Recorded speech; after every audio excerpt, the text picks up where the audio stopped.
Hello everybody, welcome to another daily dose of gaming news and all that good stuff. And as always, I also publish on Rumble, on the blogger site, and on Patreon for extra support and any kind of updates I usually go about on Twitter. If you hear some banging on the background while I'm recording, it's construction on the other side of the street, so you might notice some banging on the background. I was about to to get you some channel update. I got distracted from the banging. Later today I will get the Jedi Survivor episode, and probably tomorrow I will start doing Dead Space remake, the series there. So afterwards, probably tomorrow I will have another playlist here from the series there. Regarding VODs, I think I need to update another the last VOD from the last stream, if not mistaken. Yeah, I have to do that. I don't know, when it's ready, it's ready. I publish when they are ready. I don't commit to anything. Usually, again, it's around 2 to 3 days, give or take.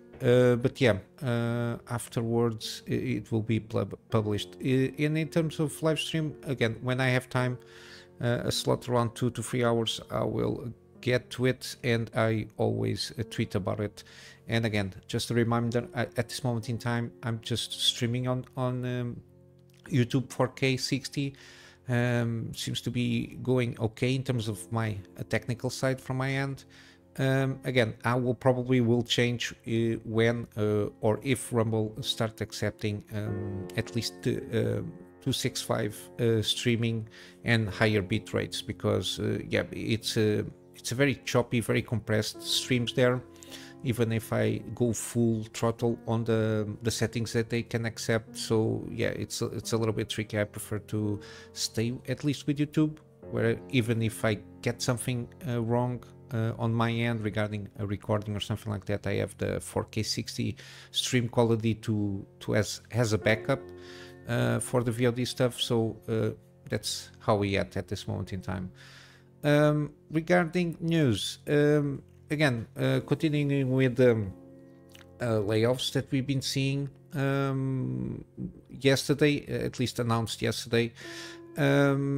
Just to recap, it was Arcane Austin, the ones that launched Prey and unfortunately Redfall, Tango Gameworks, Evil Within, and Hi-Fi Rush, pretty good game from what I can see. And then Alpha Dog Games, which had like Mighty Doom, it's like a mobile game. And Roundhouse Studios, what I think is, from what I've seen, was kind of a sports studio, and they were working a lot on online stuff, and they are going to be observed. They will shut down and be basically the personnel will be absorbed to ZeniMax Online Studio for the Elder Scrolls Online. Again, this follows around almost 2,000 layoffs earlier this year from Activision, which again was acquired by Microsoft. And it's similarly, this is not again, I said this yesterday. I don't think this is going to end for now. Again, there is going to be there is going to be a lot of layoffs still. I don't know, again, I'm not an insider, but it's not that it makes sense, because that doesn't make sense, but usually it's what it happens after huge acquisitions. In a couple of months or so, they will start to see, I don't know, what kind of projects they are planned or not to launch, if the latest launch is good or not, all that jazz. They will take around a couple of months, and then they will start cutting positions where they think they don't need it. We saw this most recently in other companies. For Embracer, they just acquired at the time, like the Eidos Montreal and a lot of other studios, Gearbox Interactive from oh my god, the Borderlands guys, Eidos Montreal, which is I think they owned Crystal Dynamics, something like that. Again, there was a lot of companies that they acquired at the time. Then they just basically shut off Eidos Montreal, if not mistaken, if I remember correctly. Or at least they canceled all the Deus Ex games they were on kind of pre-production and the thing. With Tomb Raider, they just, I think didn't know if they had plans, but they are going to pass along to Amazon to publish Tomb Raider, like the multimedia stuff with games, series, and TV movies or movies in the cinema. I don't know. Yeah, this is happening now on Microsoft. There is some interesting, not insider, but interesting reason that they might be doing this to a certain point. Mainly because I think it has to do a lot of the Game Pass focus thingy there. They've been focusing a lot and doubling down on Game Pass stuff. Again, again, subscription models. These people think it's like a bubble to a certain degree. There is a market cap in subscription models because there are so many human beings in the world, and from let's say 7 billions, only a percentage of those 7 billions will be over 18, which from those over 18, a percentage of that let's say, I don't know, 5 billion people that are over 18, probably less. Only a couple of billion probably will have expendable income, and from, let's say, 2 billion people that have expendable income, 1 billion probably might play games, and from that 1 billion that play games, maybe, I don't know, 500,000 will have Xbox console, let's say. For the sake of this reason, you only have, for example, to play around with let's say 500 millions to try and capture that 500 million people. Of course, I don't even know the numbers of Game Pass, but yeah, from that 500 million people, you have to give some value in the Game Pass package so that people buy into it.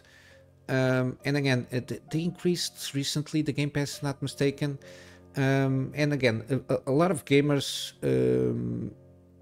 usually tend to not like very much subscription-based packages, because you're just renting a service. You're not buying anything. You're not basically, to a certain degree, own anything, or at least have the perception of owing something. While you pay for a game, you are, to a certain degree, unconsciously owning something, or at least you get the perception that you are owning that product, even though supposedly with digital buys, you're just buying a licensed version of the game, of the IP itself. But yeah, people don't see a lot of huge huge value on subscription things. It's not a Netflix that you probably watch a movie or a series and you might stick around for more content in the future. A game as one of those things that has it's something, as a product, is something that usually you take advantage of playing more than 2 hours, which is more than a movie. Most games usually take more than 2 hours to play. Some of them, like RPGs, let's say Elden Ring, will take sometimes, if you're going for it, 100 hours to play, let's say. Then you have the replayability stuff there, so it gives more value when a player buys the game by itself than just renting for a limited time Game Pass, because Game Pass has the thing that the library will run its course, and they try to introduce more games to it, and some of them just go away from the Game Pass, so it removes a little bit of the value there. But yeah, this was the focus basically of the Game Pass. But yeah, the Game Pass seemingly is no longer the focus that much, because they just only grew 1% over the past year again. And then these guys, I don't know what kind of math they do. They just think on exponential infinite growth there. They're just going to always, every year, supposedly grow 5% year on year infinitely until the end of time, which is something that it's impossible to do when we have finite people in the planet here. But yeah, I don't know, these guys, again, it's corporation. They just think about money. They don't think in very much other way. But again, I think some of the decision fact, for example, the Tango Gameworks, and even to a certain extent Arcane stuff. Arcane, they got yeah, they got Redfall. It was a huge flop. Refunds are coming from the premium editions or whatever it is. They just shut down the support for the game and everything. So it's yeah, it's not good. Even though supposedly at least Tango and I think Arcane was trying to pitch new stuff for future development, but yeah, taking into account on number sides there, I think they just wanted to cut the losses there to a certain extent. I think Tango Gameworks didn't got the best part of the deal, mainly because Shinji Mikami already left before the acquisition, or right when they want to acquire the studio.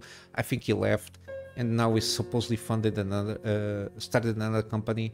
I think it might have something to do with it. So as the founder is not there, maybe some leverage there in terms of negotiations of keeping the studio open, something like that.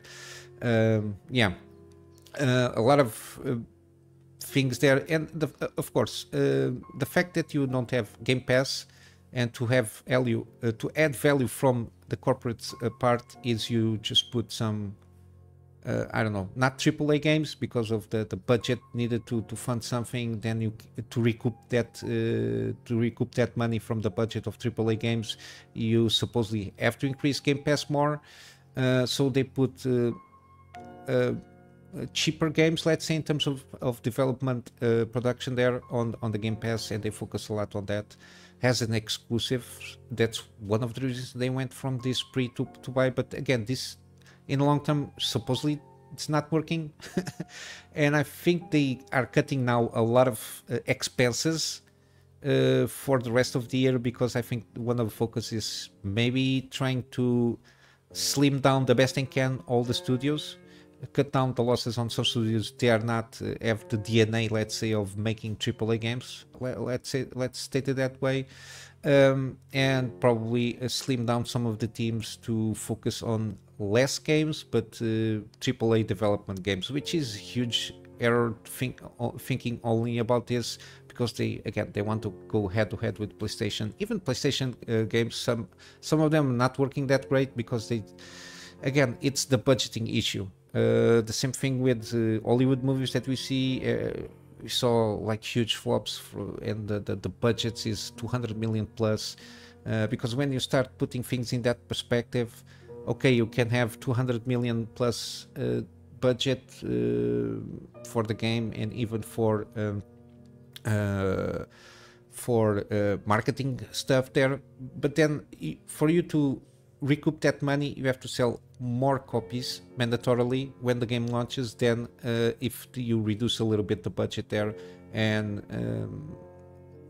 yeah, I don't understand. That's why we've been seeing the increase of price of the games increasing a lot in the last 5 years. I think before we had a lot of them, like 5 years ago, if not mistaken, like the average was around $50, if not mistaken, and now it's 70. So it's a means to justify the inflating budgets that they have. That's why we see a lot of resurgence on what we call AA games, kind of independent studios, which kind of is like Baldur's Gate 3 to a certain degree in terms of budgetary size. I think it's considered a AA game there, but with AAA sales, in the sense that it sold hugely, got all the Game Awards stuff there. Again, in terms of gaming, you just need to make good games. Make good games, and usually make good games doesn't necessarily mean more money. You got from Vampire Survivors, if you like roguelike action bullet stuff there, you got a lot of sets on that game. You got, for example, Helldivers. I think it didn't, in terms of budgetary things, it didn't cost a lot in that sense, and it's selling well. You got a lot of smaller games that with smaller teams, they just sell well. You just need to know that the fact that money doesn't translate to success in terms of gaming. You just need good games. For example, Elden Ring, it's like a AAA game, but it's been selling. They just focus on a wholesome experience, no microtransactions. You got only an expansion coming out, and that's it. and you focus on the game being good. For example, Starfield is I don't think it sold too well because it came on Game Pass day one. But yeah, you got but it's also a Bethesda thing there. But yeah, you got these games that they cost a lot, but it doesn't translate into success. For example, you got Hogwarts Legacy, you got another other stuff there that happened because of the rage against the Harry Potter. I forget her name. The Harry Potter IP owner. But the game was excellent, still pretty good, and it sells all the time. But yeah, that's one of the reasons. That's why they are closing a lot of studios.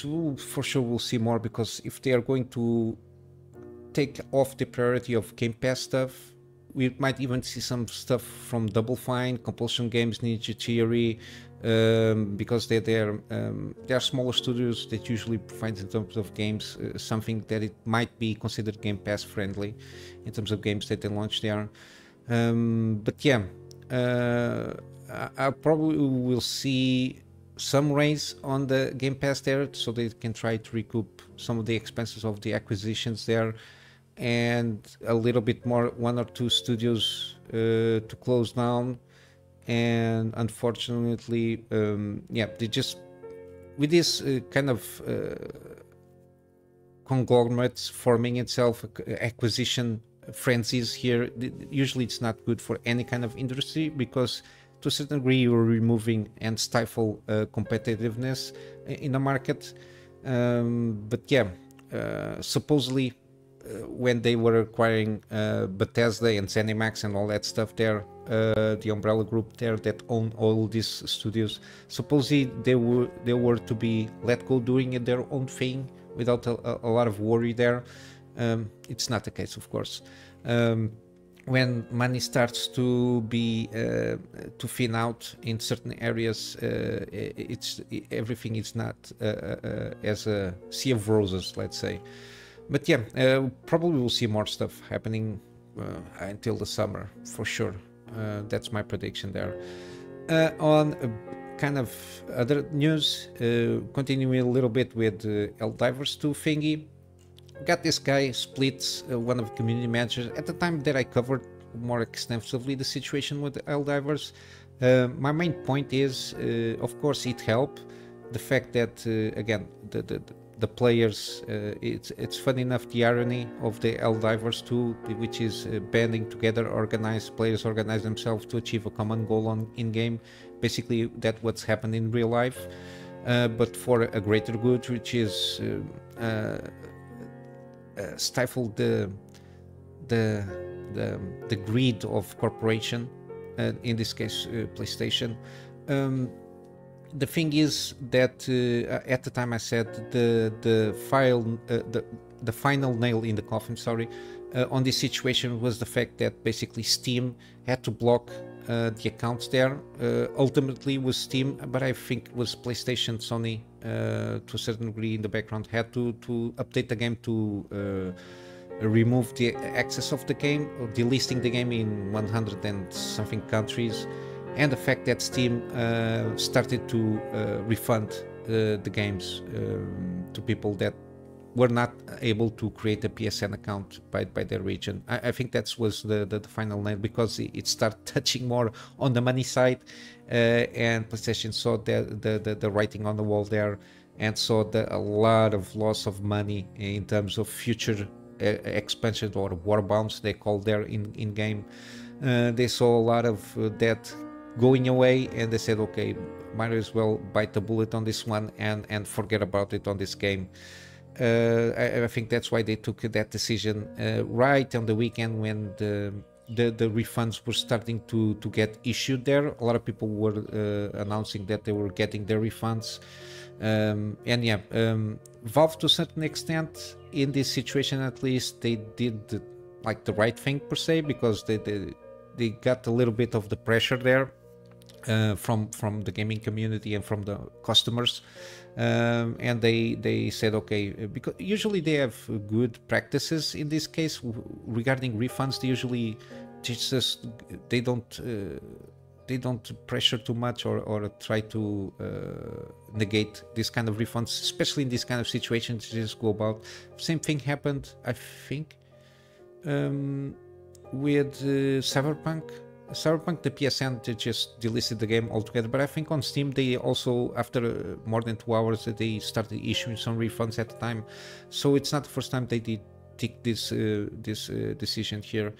But yeah, at that time also I said, now you just need to clean the community managers there, especially on Discord, because there were a lot of publicly announcing that they were just happy that the PSN community being linked to the players, they could biometrically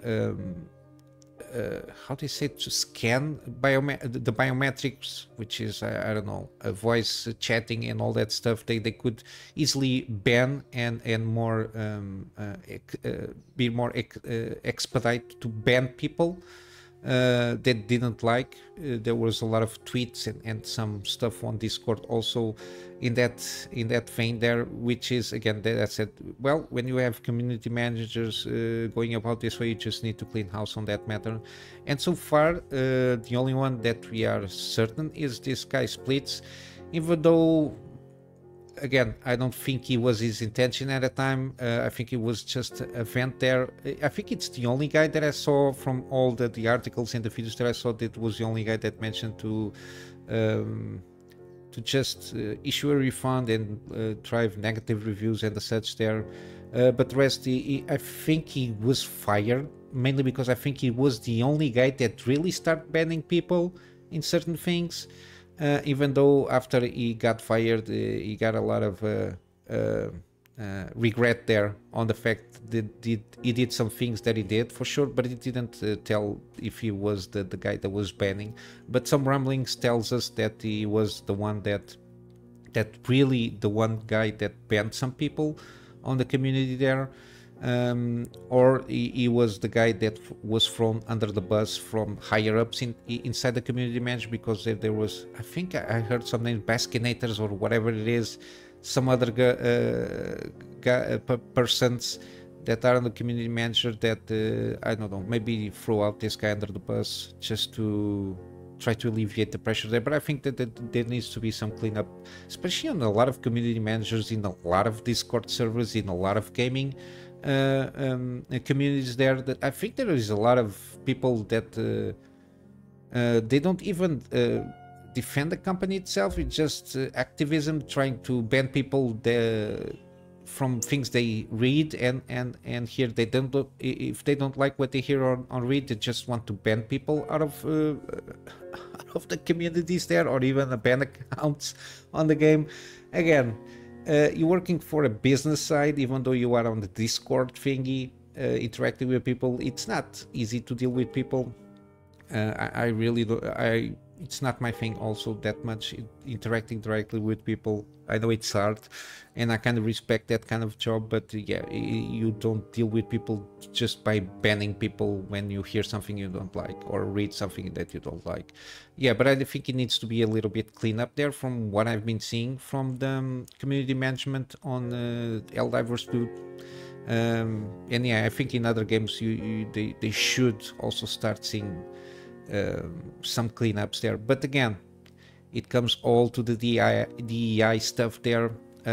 I think they just start hiring people for this kind of community managers because it's something that is not going to influence directly on the development side that much. For that, usually you have the consultant companies, and I think for them to hit some quotas, let's say, they just hire people for deal with the I don't know, these lower positions, let's say, or deal with less desirable job postings there.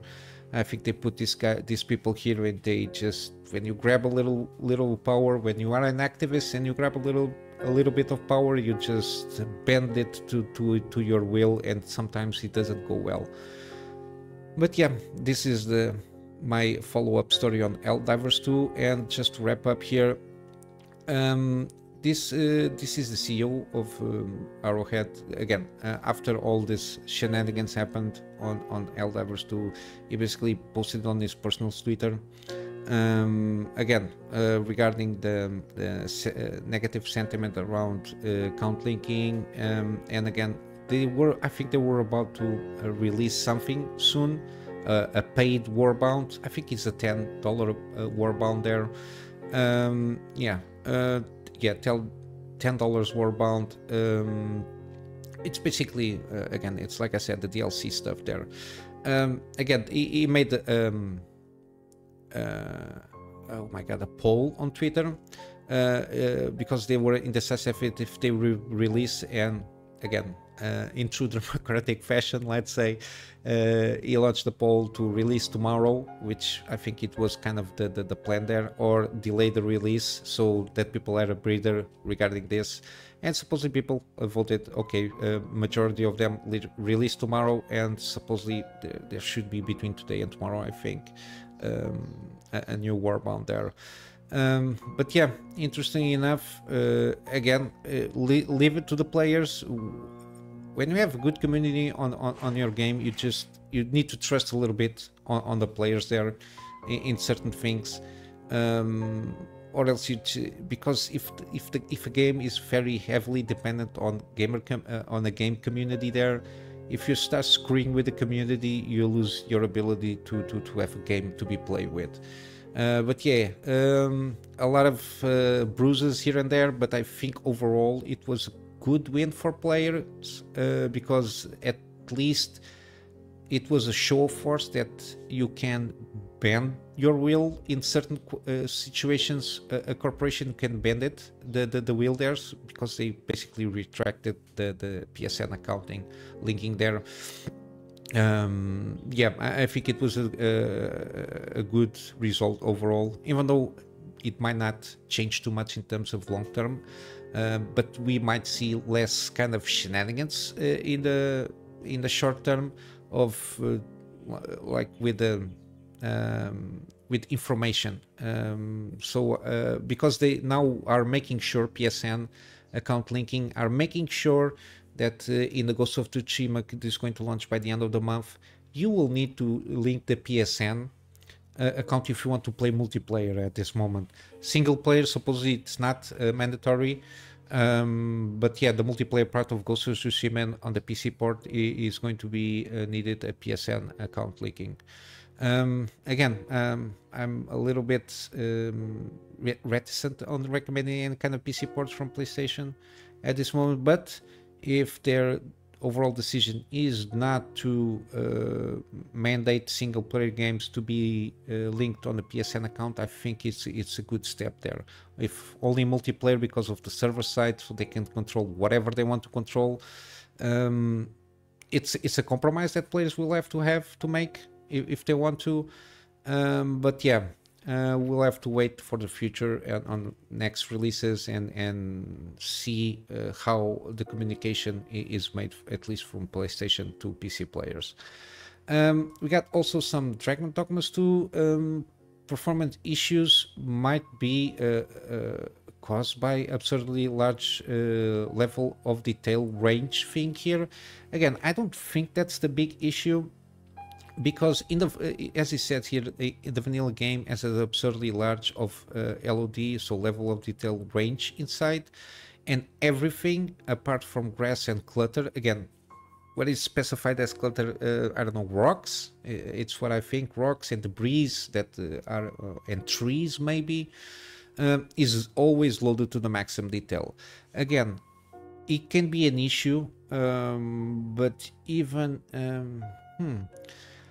it can help stifle out if you can manage, for example, when you enter a big city, if everything is ramped to the max, even though we already know the main issue is CPU bottlenecking there on the big areas because of, I think it's the NPCs, AIs and routines that are being calculated there. It's a lot. The way they are calculated, it overloads the CPU there. But I suppose that if you're playing with like max details there, and if the range of the assets there is always maximum when available, For example, houses, even the insides, the table. I don't know if clutter is, for example, the bottles, the tables, the armor, and also, I don't know, the weapons that are on racks, all these little things that might add up to in terms of level of details, plus the lighting. If you have a lot of windows and stuff that needs to be calculated in terms of lighting on the engine side, might help alleviate if you can reduce it a little bit there, the level of detail range there. But I think the main issue on the game in terms of performance is the CPU side there on the big cities. At least that's what people are at least from sorry, the, oh my god, the channel, I completely forgot, but did see some tests from Antwerp Box, also Digital Foundry, sorry, that's the name of the channel. They did analysis there, and it's basically CPU bottlenecks there. But yeah, hopefully this might alleviate a little better the performance, probably in lower end PCs with less powerful GPUs, might alleviate a little bit the issue there. But I think the main thing is it's the CPU there on big cities. But yeah, this is what we got here from Dragon Saga 2. Hopefully they will patch this thing as soon as possible, but we still have to wait for more patches to come out and see what the result is. Then we got this little announcement. Hashtag Drive Rally launches early access for PC this fall. Again, never heard of this game. It's something that caught my eye. It is going to launch early access via Steam, Epic Games Store, and GOG, which is always good to see all the major platforms that support early access things here. And across PlayStation 5, Xbox Series, Switch, and PC in 2025 has a full launch there. The developer Pixel Perfect Dude announced this. I think it's, I don't know if it is a single guy studio kind of a thing there, or if it is just the name Pixel Perfect Dude. But yeah, seems funny. The drive is more arcadey thing, but you got the overhead of the pilot. Seems very trying to imitate a little bit Arnold Schwarzenegger kind of movie quotes. But yeah, it seems interesting for a driving game. Something different from the simulation kind of a thing that we are used to it. But yeah, this is what I got in terms of news. In terms of deals, we still have some couple of them. Got the Invisible, 33% off, still on sale. Atomic Heart is still on sale, at least a couple of more days, 55% off in all editions. And you got a demo if you're not sure if it is a game for you, so you can try it out before you buy. We got 80s, still 66% off. Again, excellent game. I think GOTY nominee, if not mistaken, in 2020. Got Children Mortem. I usually recommend, it's not mistaken, the complete edition, as more stuff there, and the price difference is not that much for the game that it is. I think it got more characters and such. I'm not sure. I never played this game, but I'm very interested in going about this one. Got also Mass Effect Legendary Edition. So all 3 games from the original trilogy plus all the DLC associated with them, and remaster 4K HD, whatever they are announcing here. But yeah, all the trilogy with all the DLCs there with improved graphics. And lastly, we got Observer System Redux. I think this is an improved version in terms of graphics from the original Observer. Yeah, very interesting, very dark cyberpunk thingy there, with Rutger Hauer performing and voicing the main character there. I think it's kind of a short game, but it's a very good one. Bloober Team is the same. That yeah, we saw a lot of games from them, from Bloober. This is one of the rare cases that they developed this game by themselves. But yeah, seems pretty good. It's one of those that I will try out. I think I claimed this on Epic Games Store a few months ago, but yeah, it's one of those I will try out when I can, for sure, when I have time. I don't know, I think it's around 6 to 8 hours. It's a very kind of short story kind of a thing there, as a detective there. But yeah, this is what I got for you today, guys. I will just wrap up with a plug on my Patreon as usual. The Patreon as an extra support is more at this moment in time for me to get around and seek a storage solution for me to be able to get backups of the stuff that I do for my clients, and of course some extra space for the videos that I do for the channel. And with all that said, I hope you have a wonderful day, and I will see you in the next one. So till then, Kunamy Master out.